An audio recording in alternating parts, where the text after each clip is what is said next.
TV. My name is Sue. Thanks for watching. I'm with the beautiful, the one and only, the songstress and the temptress, Marina Xavier. Thanks for coming on the show. What an introduction, Sue. So Marina, when did you discover your gift of singing?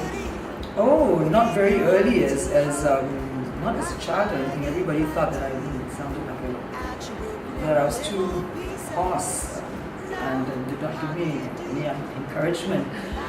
And I was in Australia actually, going to do something else when I decided to take singing lessons. This guy called Jack White, who was actually black.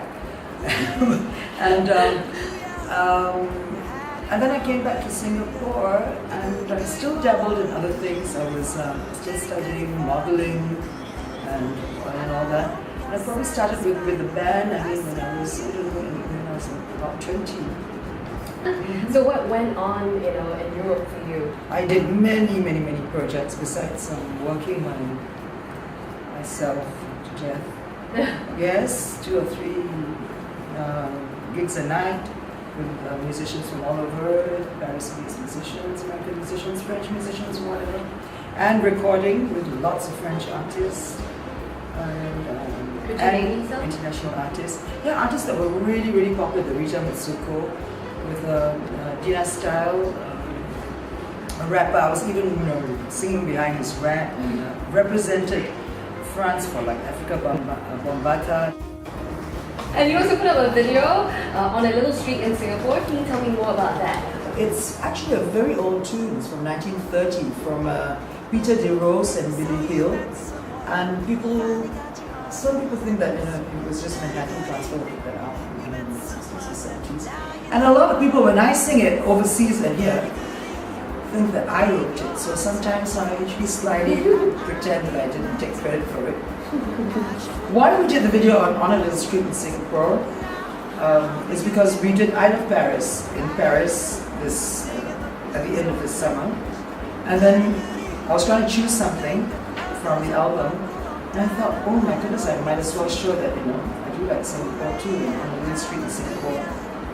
Tells it like it is. And so that people outside of Singapore would get a chance to have a glimpse of Singapore. There was just no time to show it.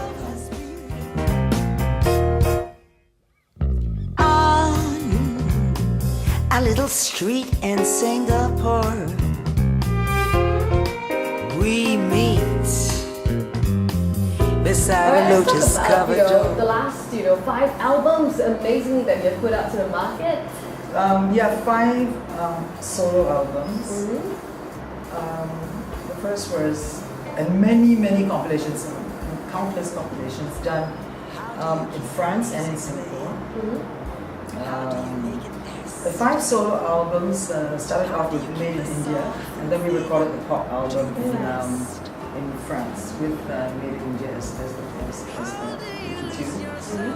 And then after the pop album, somebody offered me here to do the first jazz album, Roxy Music, and then we did When the World Was Here. And then we did the next album, which is also a jazz album, in a year or 2. And then the the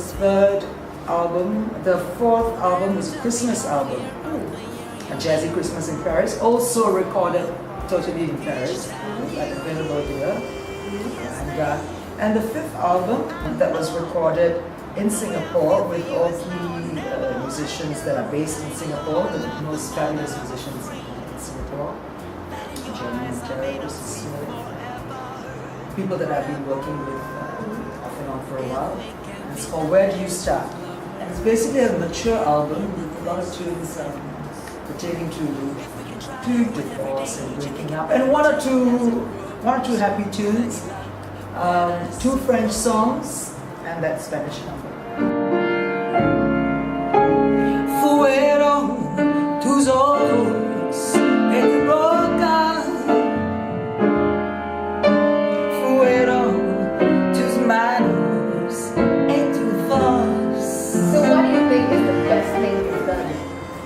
The best decision I made? Yeah, because when I made the decision to sing, to pursue a musical career, I just felt free, and I dropped everything else.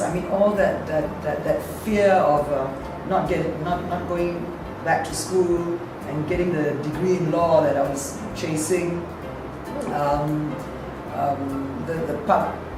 The stigma of being just a singer or a musician, all that just went out the window, mainly because I think I was gladly received by the people. So I didn't want to disappoint my parents, who at that point thought that I was mad, and that nobody could actually ever make a career out of music, that it was a hobby.